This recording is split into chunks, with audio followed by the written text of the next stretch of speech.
बिस्मिल्लाहिर्रहमानिर्रहीम। अस्सलाम वालेकुम। अल्लाह ताला आपको अपनी हिफ्ज़ व अमान में रखे। मैं हूँ आयशा और वेलकम करती हूँ आपको अपने यूट्यूब चैनल आयशा के किचन में। आज जो मैं आपके साथ रेसिपी शेयर कर रही हूँ, आलू पैटी की रेसिपी है। बाज़ार जैसी खस्ता और करारी और ढेर सारी लेयर्स वाली पैटीज़ बनाना अब कोई मुश्किल काम नहीं। घर पर बनाइए, बच्चों की सालगिरह पे बनाइए, मेहमान आ जाए तो फटाफट से बनाइए। बहुत ही मज़े की बनती है, क्रिस्पी, क्रंची और करारी। तो चलें शुरू करते हैं। मज़ेदार सी आलू पैटी बनाने के लिए सबसे पहले हम इसकी डो तैयार कर लेंगे। 2 कप यहाँ पर मैंने ले लिया है मैदा और उसमें आधा चम्मच के करीब नमक शामिल कर देंगे। आप अपने टेस्ट के मुताबिक भी डाल सकती हैं, लेकिन ये परफेक्ट है। 4 चम्मच खाने वाले जो होते हैं वो मैंने ले लिए हैं घी। ऑयल यहाँ पर इस्तेमाल नहीं करना, घी ही इस्तेमाल करना है, तो इसकी लेयर्स माशाल्लाह बहुत ही मज़े की आएंगी। मैदे और घी को अच्छी तरह से मिक्स कर लें। इतना मिक्स करें कि ये एक मुट्ठी सी बनना शुरू हो जाए। जब ये मुट्ठी बनना शुरू हो जाएगी तो ये हमारी परफेक्ट डो तैयार है। चलें अब इसको पानी के साथ गूंथते हैं। थोड़ा थोड़ा कर पानी इसमें डालती जाएं और गूंथती जाएं और एक सॉफ्ट सी हमें इसकी डो तैयार करनी है। ना ही ज़्यादा हार्ड हो और ना ही ज़्यादा पतली हो। डो हमारी माशाल्लाह से रेडी है। अब इसको 1 से 2 मुट्ठियाँ और देकर इसको 15 से 20 मिनट तक ऑयल ऊपर लगाकर इसको रेस्ट पर दे देंगे। रेस्ट इसको लाजमी देना है ताकि हमारी अच्छी और परफेक्ट सी पैटी बन सके। तो चलें जी, इसको 15 मिनट के लिए काउंटर पर ही छोड़ देंगे। अब हम इसकी स्टफिंग तैयार करेंगे। यहाँ पर ले लिया है मैंने एक पैन और इसमें 2 चम्मच के करीब ऑयल शामिल कर देंगे। ऑयल गर्म हो जाए तो एक मीडियम साइज़ की कटी हुई प्याज इसमें शामिल कर दें और 1 से 2 मिनट तक इसको फ्राई करना है। इसको ज़्यादा ब्राउन नहीं करना, बस इसका थोड़ा सा ही कलर चेंज करना है। हरी मिर्चें हैं मेरे पास, मैंने 3 से 4 हरी मिर्चें ले ली थी, ये इसमें शामिल कर दें। आप चाहें तो ये हरी मिर्चें स्किप भी कर सकती हैं। अदरक है यहाँ पर मेरे पास क्रश की हुई 1 चम्मच के करीब, वो भी इसमें शामिल कर दें और 1 मिनट तक अच्छी तरीके से इसको भून लें ताकि अदरक की जो कच्ची स्मेल है वो चली जाए। प्याज हमारे यहाँ पर अच्छे तरीके से भुन चुके हैं। अब कुछ मिसाले इसमें शामिल करने लगे हैं। पिसा हुआ खुश्क धनिया आधा चम्मच के करीब वो इसमें शामिल कर दें। चौथाई चम्मच है गरम मसाला और हल्दी है मेरे पास, ये भी चौथाई चम्मच के करीब, वो भी इसमें शामिल कर दें। भुना हुआ और कुटा हुआ ज़ीरा है आधा चम्मच के करीब, वो इसमें शामिल कर दें। लाल मिर्च है, ये भी आधा ही चम्मच है, ये इसमें शामिल कर दें। तमाम मिसालों को अच्छी तरीके से मिक्स कर लें और फ्राई कर लें। मिसाला हमारा अच्छे से भुन चुका है। अब मैंने आधा किलो आलू ले लिए थे और उनको हाथों की मदद से मैश करके इसमें डाल रही हूँ। ना ग्रेटर की मदद से मैश करने हैं और ना ही कद्दूकश की मदद से, हाथों की मदद से इनको तमाम आलूओं को हमने क्रश करके इसमें डाल दिया है। अब अच्छी तरीके से इसको मिक्स कर लेंगे। फ्लेम इसकी बिल्कुल लो ही रखनी है ताकि हमारा मिसाला जलने ना पाए। अच्छी तरीके से मिक्स करें और स्पैचुला की मदद से दबा दबा कर इसके जो बड़े बड़े पीसेस हैं इसको दबाते जाएं और अच्छी तरह मिसाला ताकि आलूओं में जज्ब हो जाए। तमाम आलूओं को हमने मिक्स कर लिया। यहाँ मैंने लिए हैं स्वीट कॉर्न, जिनको मकई के दाने भी कहते हैं, ये इसमें शामिल कर लें। आप चाहें तो इसमें फ्रेश मटर भी डाल सकती हैं बॉयल करके। तमाम चीज़ों को अच्छी तरीके से मिक्स कर लें। हमारी स्टफिंग बिल्कुल रेडी है। अब इसमें हम आधा चम्मच के करीब नमक शामिल करने लगे हैं, क्योंकि नमक मैंने पहले नहीं डाला था मिसाले में। नमक शामिल करेंगे और अच्छे तरीके से मिक्स कर लें। आप चाहें तो अपनी मर्ज़ी के मिसाले डाल सकती हैं, लेकिन आधा किलो में ये मिसाले परफेक्ट हैं। तो चलें इसमें हरा धनिया शामिल करते हैं। हरा धनिया है मेरे पास आधा कप के करीब, वो भी इसमें शामिल कर दें और अच्छी तरह से मिक्स करके इसको साइड पे रख दें ताकि ये हमारी स्टफिंग अच्छे से ठंडी हो सके। मज़ेदार सी आलू पैटी बनाने के लिए उनकी लेयर में हम शामिल करने के लिए एक लई सी बना लेंगे।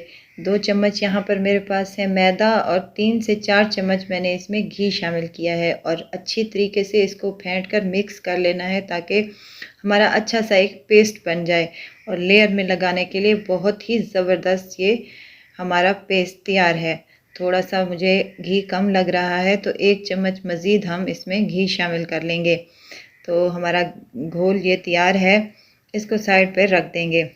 यहाँ हम अपनी डो की तरफ आएंगे। माशाल्लाह से आटा हमारा बिल्कुल रेडी है।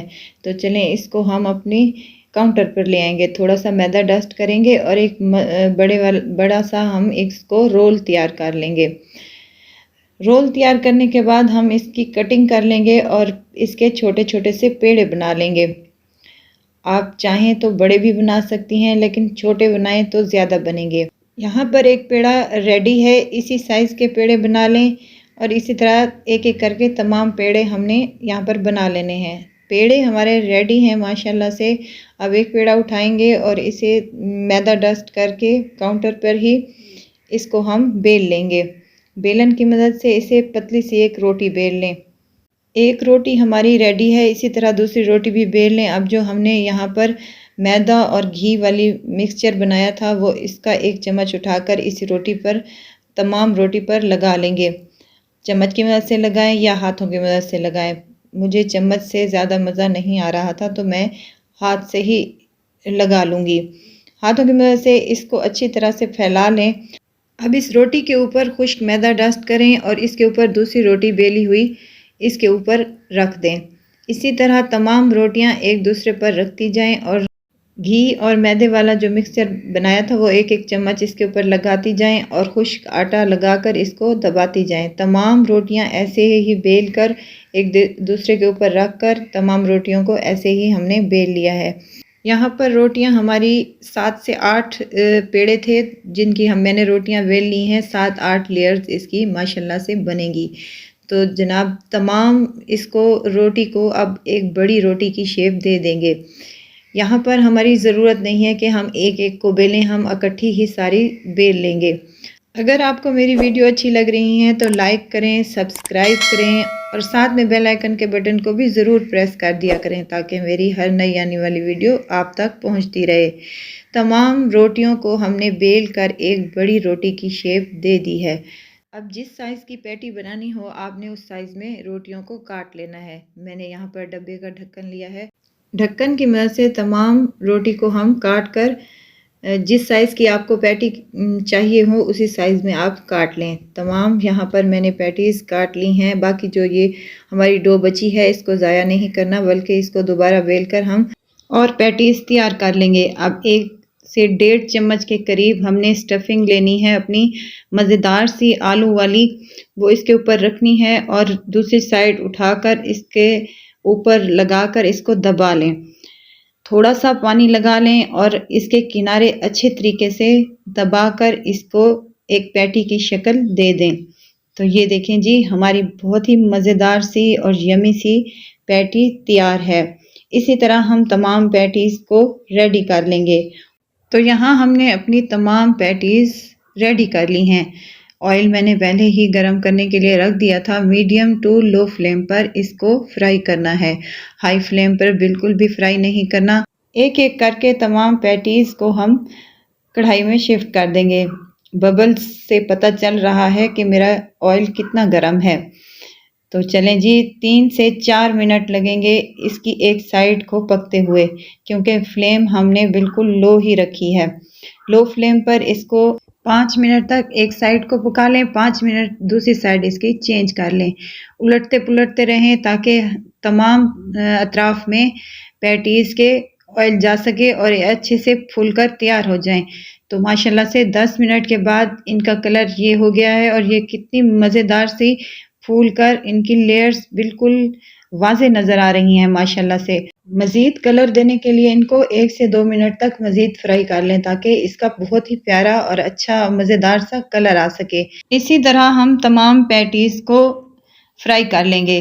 माशाल्लाह से बहुत ही ज़बरदस्त बनी है। बाज़ार से लेने की अब ज़रूरत नहीं, घर पर बनाएं और मज़े से इंजॉय करें। अपने बच्चों को दें, मेहमानों को दें और खूब दाद वसूल करें। इंशाल्लाह आपको बहुत ही पसंद आएंगी। लेयर्स तो ज़रा चेक कर लें इसकी। इसको हम सर्व करेंगे केचप के साथ। आप चाहें तो हरी चटनी के साथ भी इसको सर्व कर सकती हैं। तो बहुत ज़बरदस्त बनती हैं, बहुत ही यमी और बहुत ही करारी और लेयर से भरी हुई।